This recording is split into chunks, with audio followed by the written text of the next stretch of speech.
Welcome to the YouTube channel of Adarsh Navodaya education group. तो अभी तक हम लोगों ने न्यूटन का जो कॉर्पस्कुलर थ्योरी है उसके बारे में पढ़ा था। अब हम लोग हाइगेंस के तरंग सिद्धांत के बारे में पढ़ेंगे कि उन्होंने प्रकाश को तरंग बताया और किस तरह उसको समझाया। तो हाइगेंस का तरंग सिद्धांत।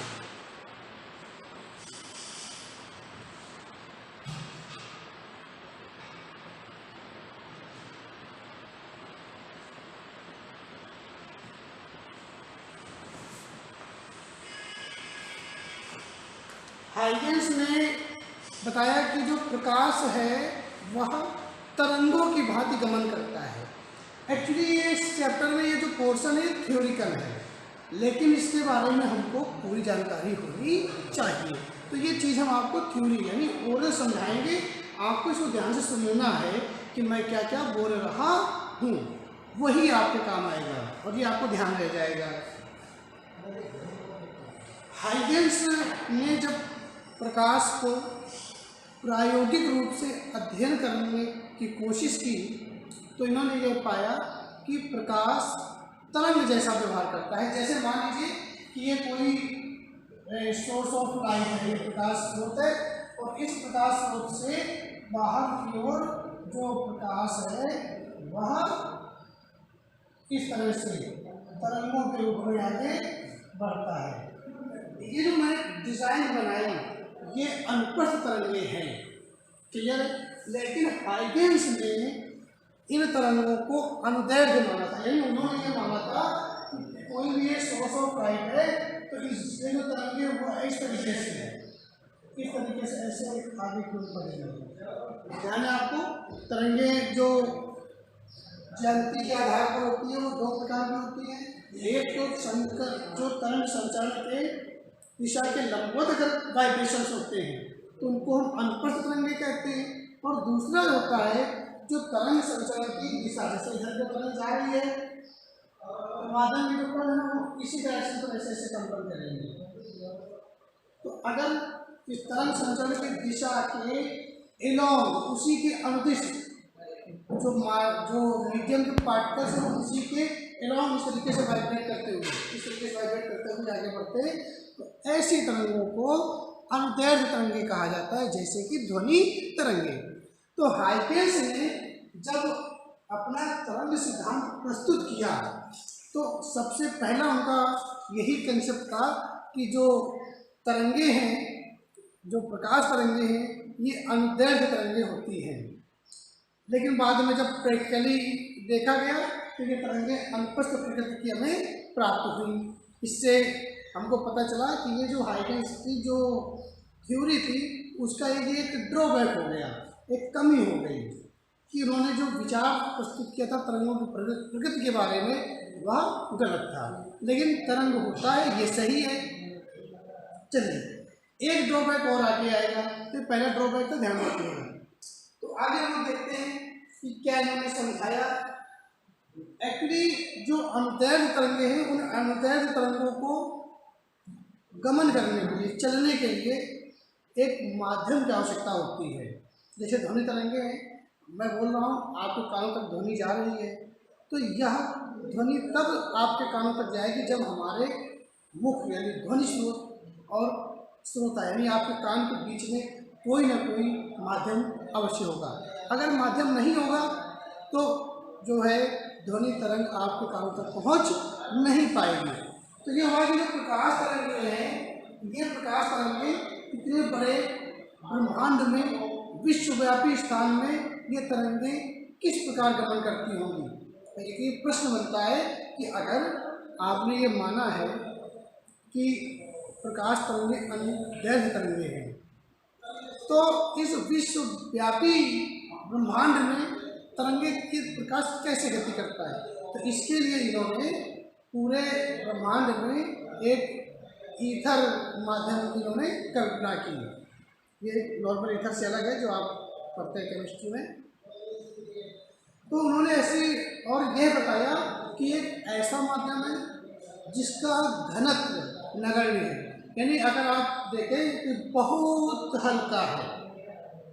पूरे ब्रह्मांड में फैला हुआ है। जहाँ पर आप देखें आपको लगे कि यहाँ कोई स्थान नहीं है, निर्वात है, वायु है, तो आप ये समझ जाइए कि उस जगह जो निर्वात वाली जगह खाली स्थान है ब्रह्मांड में, वहाँ पर ईथर मीडियम है, पूर्ण प्रत्यास्थ है। क्लियर है ना? यानी उसमें जड़त्व का गुण भी है। किसी अनुदैर्ध्य तरंगों को बिना ऊर्जा हानि के पूर्ण रूप से संचरण कर सके, वह या वे सभी गुण उस माध्यम में विद्यमान है, जिससे कि इन प्रकाश अनुदैर्ध्य तरंगों को प्रोपेगेशन में कोई समस्या नहीं होती है। ऐसा विचार हाइडेंस ने अपने इस सिद्धांत में बताया। अब देखिए सेकंड जो हमारे पास बात आती है, ये तो पूरा मामला हो गया कि भाई उन्होंने कैसे मीडियम की कल्पना की और किस तरह से प्रकाश को अनुदैर्ध्य तरंगें मान करके समझाने का उन्होंने प्रयास किया। सबसे पहले इन्होंने जो कंसेप्ट दिया, एक जो डेफिनेशन का जो दिया या प्रस्ताव प्रस्तुत किया, वो था तरंगांतरण। तो वेव फ्रंट क्या होता है, हम लोग पहले वेव फ्रंट के बारे में चर्चा करेंगे।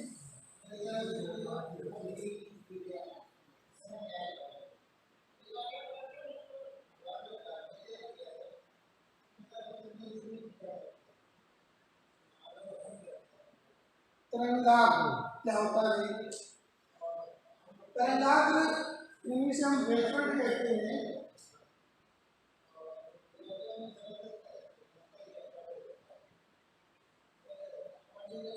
जैसे मान लीजिए आप यूँ मान लो, आपको मैं एक मैनुअल समझाने का प्रयास कर रहा हूँ चित्र में,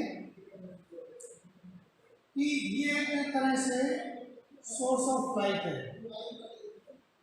मैं जो डिज़ाइन बनाऊंगा वो एक अनुप्रस्थ जैसी दिखेगी, वो आपको समझने में बेहतर लगेगी, इसलिए मैं आपको बता रहा हूँ। तो जैसे मान लीजिए यहाँ से कोई तरह इस तरीके से आगे बढ़ती है प्रकाश तरंग,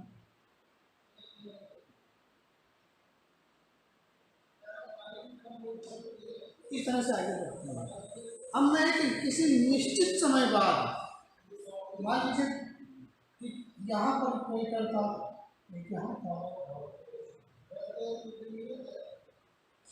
अब मैं इनको मिलाता हूँ, इनको मिलाने से जो एक पृष्ठ बनता है उसे तरंगाग्र कहते हैं। फिर से समझेंगे इसको। किसी तरंग स्रोत से एक निश्चित समय बाद समान दूरी पर देखेंगे तो ये स्रोत है, तो कुछ दूरी पर जो तरंग चल रही थी, क्योंकि उन्होंने जो वाइब्रेशन है वो along the direction of propagation माना था उन्होंने, तो उसी तरह से अगर मैं बात करता हूँ तो 1 सेकंड बाद मान लो या 1 मिली सेकंड बाद कोई पार्टिकल अगर ऐसे कंपन कर रहा है तो सभी दिशाओं में उसका जो कंपन होगा माध्यम को बिल्कुल एक जैसा होगा। अब उनसे मिलाकर खींचा गया जो पृष्ठ बनता है वह तरंगाग्र कहलाता है। फिर से समझेंगे। अब इसकी डेफिनेशन क्या दी जाती है? किसी क्षण समान कला में, जैसे ये बिल्कुल ऊपर चल रहा है, ये भी ऊपर चल रहा है, ये भी ऊपर चल रहा है, ये भी ऊपर चल रहा है, तो ये सभी समान कला में हो गए। तो किसी क्षण समान कला में उपस्थित कणों से मिलाकर खींचा गया पृष्ठ तरंगाग्र कहलाता है। जैसे इन पॉइंट्स को मिलाओगे, जैसे ये सोर्स ऑफ लाइट हो गए, तो यहाँ पर जो कण जो है वो समान कला में उपस्थित है, तो इनको मिलाकर के खींचोगे तो ये पृष्ठ बन गया तरंगाग्र। ओके, अब तरंग जा इधर रही थी, तरंगाग्र इधर, तरंग इधर जा रही थी, पृष्ठ ने खींचा, तरंग इधर जा रही थी, पृष्ठ यहाँ खींचा। तो मैं देखूंगा कि जो तरंगाग्र का पृष्ठ होता है, तरंगाग्र का जो पृष्ठ होता है वह तरंग संचरण की दिशा के लंबवत होता है। जिस तरह तरंग का मूवमेंट होता है, प्रोपेगेशन होता है, उसके परपेंडिकुलर जो होता है वो वेव फ्रंट होता है। क्लियर है या नहीं क्लियर है? भिन्न भिन्न प्रकाश स्रोत की आकृतियों के आधार पर जो तरंगाग्र को इन्होंने 3 भागों में विभाजित किया। यानी तरंगाग्र को 3 प्रकार से समझाया गया, 3 प्रकार से समझाया गया। तो मैं तरंगाग्र के प्रकार के बारे में चर्चा करता हूँ। तरंगाग्र में आ गया किसी क्षण समान कला में उपस्थित कणों से मिलाकर खींचा गया पृष्ठ तरंगाग्र कहलाता है, जो कि तरंग संचालन की दिशा के लंबवत होता है।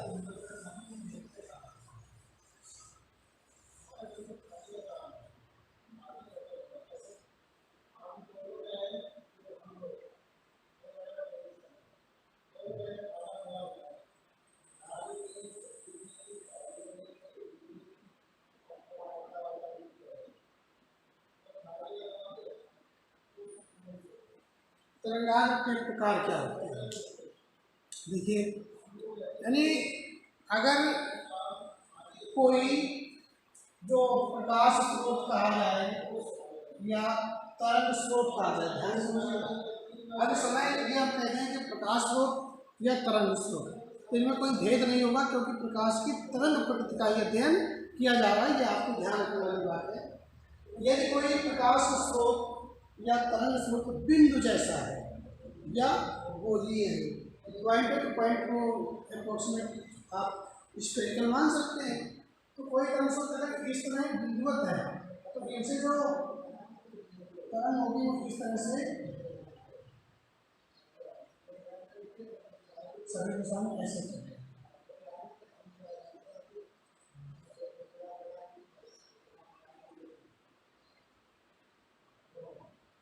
ओके, तो समान कला, तो यहाँ जब तरंग निकलेगी तो वो समान वितरण करेगी।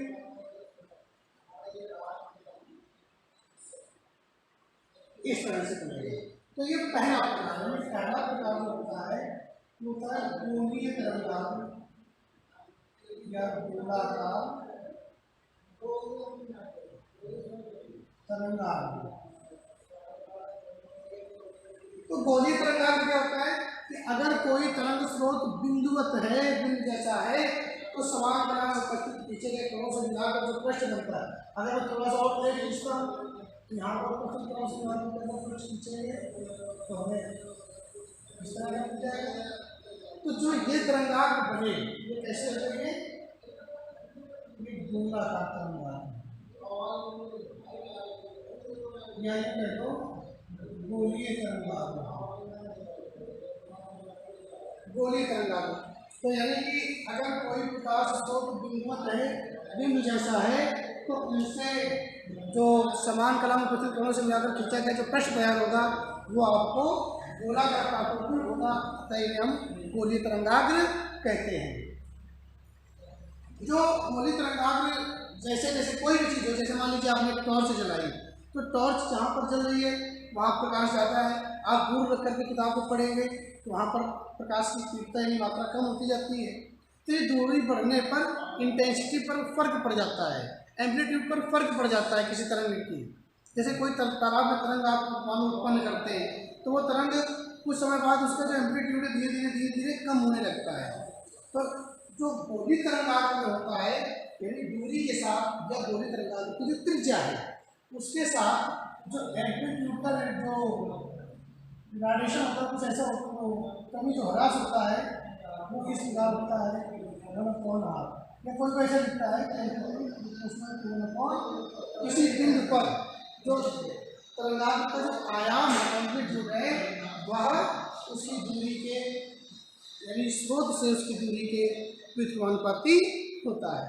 एक्चुअली जो इंटेंसिटी होती है, यानी इस बिंदु पर जो तीव्रता होगी वह तीव्रता आयाम के वर्ग के समानुपाती होती है,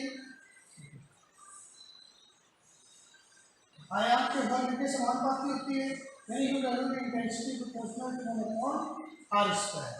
यानी कोई भी तरंगाग्र की त्रिज्या है, तरंगाग्र की त्रिज्या का अर्थ क्या है कि तरंग जो आपका स्रोत है उससे आर दूरी पर कोई जो बिंदु है वहाँ पर जो तीव्रता होगी वह उस दूरी के वर्ग के व्युत्क्रमानुपाती होती है। तो ये गोलीय तरंगाग्र के कारण जो इंटेंसिटी पर जो एटेन्यूएशन होता है, उसके एम्पलीट्यूड पर एटेन्यूएशन होता है, वो कुछ इस प्रकार से होता है। ये भी एक इम्पोर्टेंट पॉइंट आपको ध्यान रखने की बात है। नेक्स्ट दूसरा जो होता है हमारा वो होता है बेलनाकार तरंगाग्र।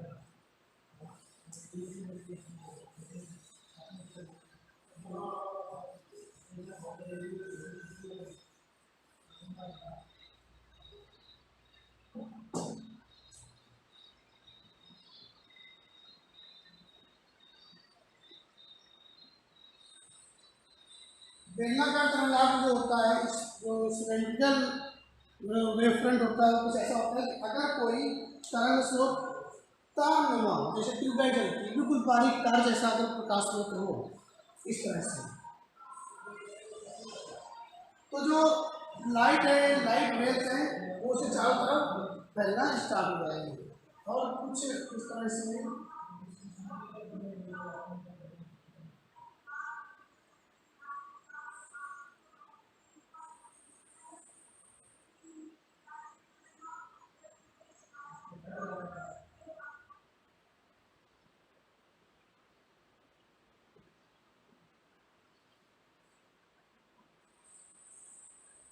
मान लो 8 डिग्री पर है। जो वेव्स है, इसे जो तरंगे हैं, कुछ ऐसे जाएंगे।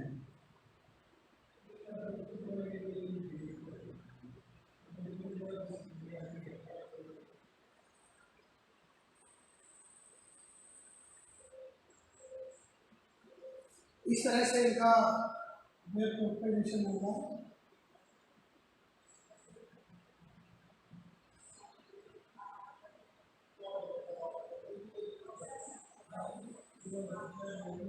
ऐसे तो जो तरंगाग्र है, जो बेलनाकार तरंगाग्र है, तो यदि कोई जो प्रकाश स्रोत है या आपके जो भी तरंग स्रोत है, वो अगर बिल्कुल प्रकाश स्रोत रेखीय है, तो उसके चारों तरफ बनने वाले तरंगाग्र होंगे वो बेलनाकार तरंगाग्र प्राप्त होंगे, जो कि इस प्रकार होंगे। दूरी पर इनका जो एम्पलीट्यूड है वो जो प्रोपोर्शनल होगा वो अंडर रूट डिस्टेंस के, कहीं कह दो कि डिस्टेंस या उसकी पूजा मान लो, कहीं कह दो कि डिस्टेंस के। तो इंटेंसिटी क्या है? इंटेंसिटी एम्पलीट्यूड के स्क्वायर के प्रोपोर्शनल होता है, समानुपाती होता है।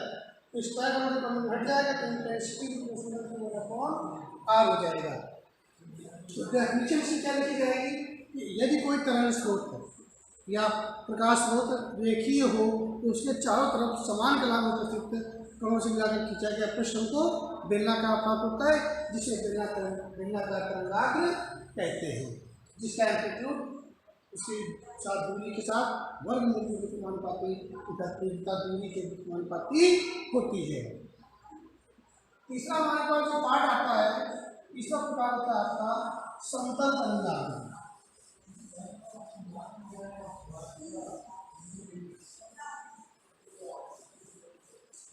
समतल तरंगाग्र का जो मामला है वो कैसे समझेंगे?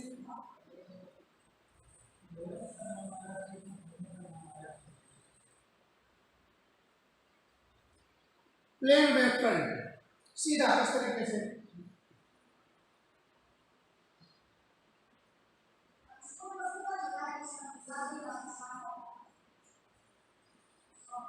इस तरह से होगा, तो तरंग संचरण की दिशा पे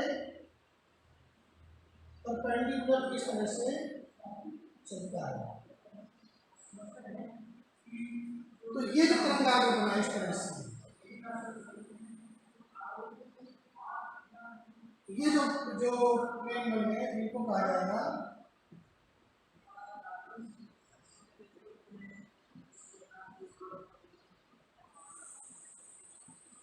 समतल तरंगाग्र। यानी कि अगर कोई प्रकाश स्रोत इस तरह से हो, प्लेट नुमा हो, ऐसा हो, प्लेट नुमा हो इस तरीके से, ऐसा बरोबर है, ये ऐसा प्लेट नुमा हो, या किसी मान लो कि जैसे मान लो ये बोर्ड है, इस बोर्ड से उत्पन्न होने वाली प्रकाश तरंगें, तो ये स्रोत तो एक समतल स्रोत हो गया कि नहीं होगा? तो तरंगें इस तरह से सीधे इस तरह से जाएंगी यहाँ पर। अब ऐसे चलती हुई तरंगें जब आगे जाएगी तो इन तरंग संचरण के लंबवत जो पृष्ठ खींच दिया जाएगा, तो वो हमेशा समतल प्राप्त होगा। तो ऐसे प्लेन को हम लोग क्या कहेंगे, वेव फ्रंट को बोलेंगे समतल तरंगाग्र कहा जाता है। ये जो तरंगाग्र के प्रकार में तीसरा प्रकार है, यहाँ पर जो डिस्टेंस या रेडियस तो है नहीं, तो कोई फर्क नहीं पड़ता, लगभग इंटेंसिटी और एम्पलीट्यूड कांस्टेंट रहते हैं, क्योंकि जैसे हम कुछ दूरी पर लेंगे तो कोई फर्क नहीं पड़ेगा। समतल तरंगाग्र प्राप्त करने के लिए हम क्या करते हैं, अगर कोई बिंदु स्रोत है, आप सब सपोज करो यहाँ पर ऐसा, और दूर जाओगे ऐसा लगेगा, अब इतना सा पार्ट अगर आगे फैलाओगे तो ऐसा दिखाई देगा, तो ये लगभग सीधा दिखाई देगा। तो अगर कोई बिंदु स्रोत है तो उससे बहुत दूरी पर जाकर अगर कोई अल्पांश ले लिया जाए, तो वो एक तरह से आपका समतल तरंगाग्र जैसा व्यवहार करने लग जाता है। तो समतल तरंगाग्र प्राप्त करने का भी ये भी एक तरीका है, लेकिन वो काफ़ी दूर पर होगा तो उसका जो रेडियस है वो काफ़ी अधिक हो जाएगा, या अनंत जैसा होने लगेगा। हम लोग पढ़ेंगे कि हाइजेंस की द्वितीय तरंगिकाओं का सिद्धांत क्या होता है, और इसके बाद हम लोग अपवर्तन परावर्तन की व्याख्या अगले वीडियो में करेंगे। अब हम लोग देखेंगे कि हाइजेंस की द्वितीय तरंगिकाओं का सिद्धांत क्या है।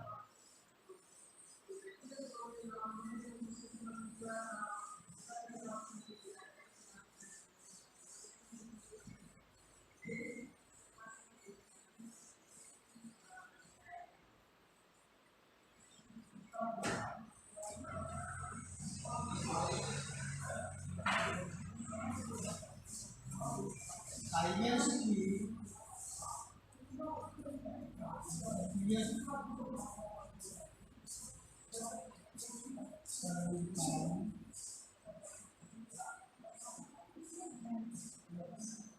सिद्धांत क्या होता है?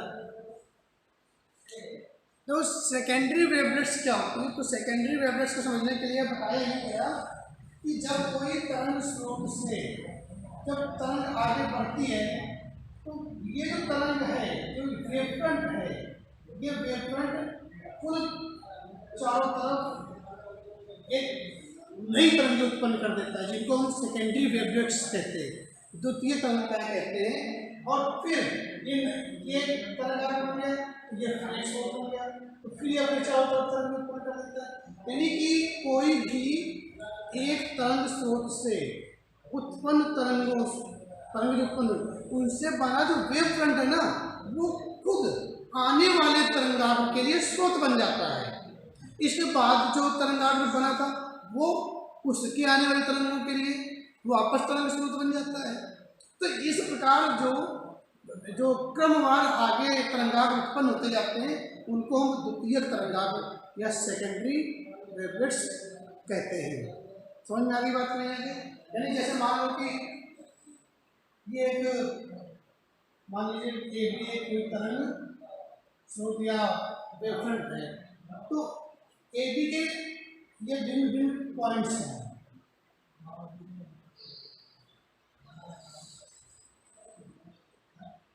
तो क्या है, इसके खुद एक तरंग स्रोत का कार्य करेगा और समान दूरी पर ऐसे ऐसे दोनों तरफ, यानी दोनों तरफ मतलब चारों तरफ तरंगा। मैंने यहाँ पर एक आर्क लगा रहा हूँ। अब इनसे मिलाकर जो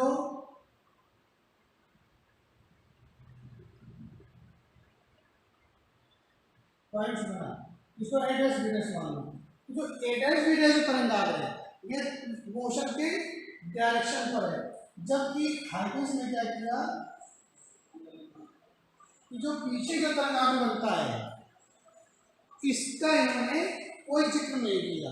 तो ये भी इनका एक ड्रॉबैक है। ये ड्रॉबैक है कि भाई आप सोचो कि अगर कोई टॉर्च जलाई जाती है और टॉर्च से रोशनी आगे बढ़ती है, अब ये टॉर्च है, यहाँ पर कोई तरंगाग्र बना, अब ये अगर स्रोत बनेगा तो इससे तरंगे फिर चारों तरफ उत्पन्न होंगी।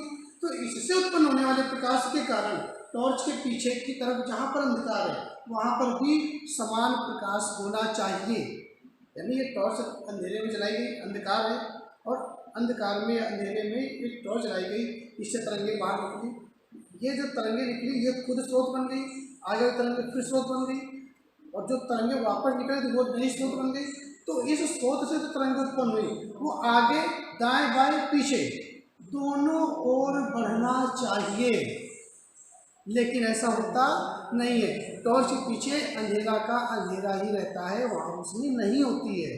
तो फिर क्यों नहीं होती? अगर सेकेंडरी वेवलेट्स बनती है, A double dash B double dash जो तरंगाग्र है इसको इन्होंने कैलकुलेशन में नहीं लिया, और इसके लिए उन्होंने एक कारण बताया जो कि उचित कारण नहीं था।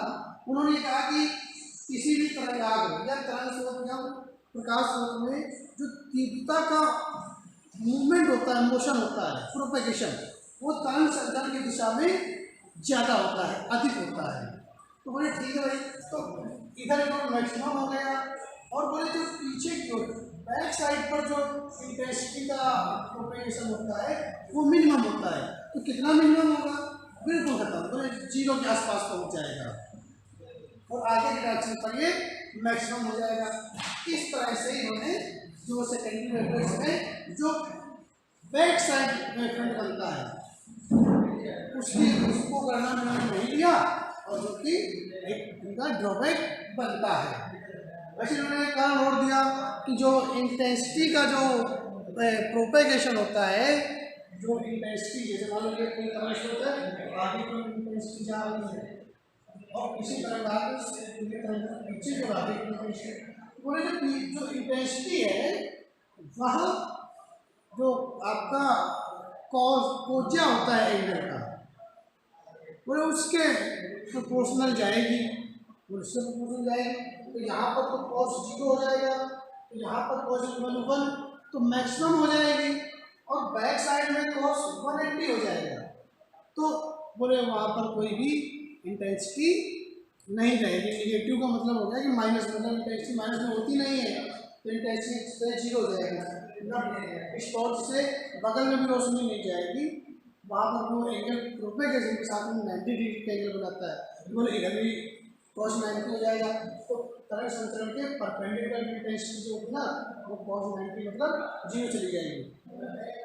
हालांकि ये बिल्कुल परफेक्ट कारण नहीं है, फिर भी इन्होंने एक लॉजिक देने का प्रयास किया। तो इस तरह से इनके 2 ड्रॉबैक हो गए। पहला ड्रॉबैक कि इन्होंने पहले इन तरंगों को अनुदैर्ध्य तरंगें माना था और पूरे ब्रह्मांड में एक विश्वव्यापी माध्यम ईथर की कल्पना की थी, जो कि गलत विचार था उनका। और दूसरा उन्होंने जो द्वितीय तरणिकाओं के सिद्धांत में जो पीछे की तरफ जो बैक साइड आपके जो सेकेंडरी वेवलेंथ से द्वितीय तरणिकाएँ बनती है उनके बारे में या उनकी तीव्रता 0 क्यों होती है, इसको समझाने में ये मॉडल इनका असफल रहा। तो ये हमारा जो पूरा का पूरा था, ये आज का बेस था तरंगाग्र और तरणिकाओं के बारे में। कल हम लोग चर्चा करेंगे या अगले वीडियो में चर्चा करेंगे कि हाइजेंस के सिद्धांत से प्रकाश के अपवर्तन और परावर्तन की व्याख्या किस प्रकार की गई थी। तब तक के लिए नमस्कार।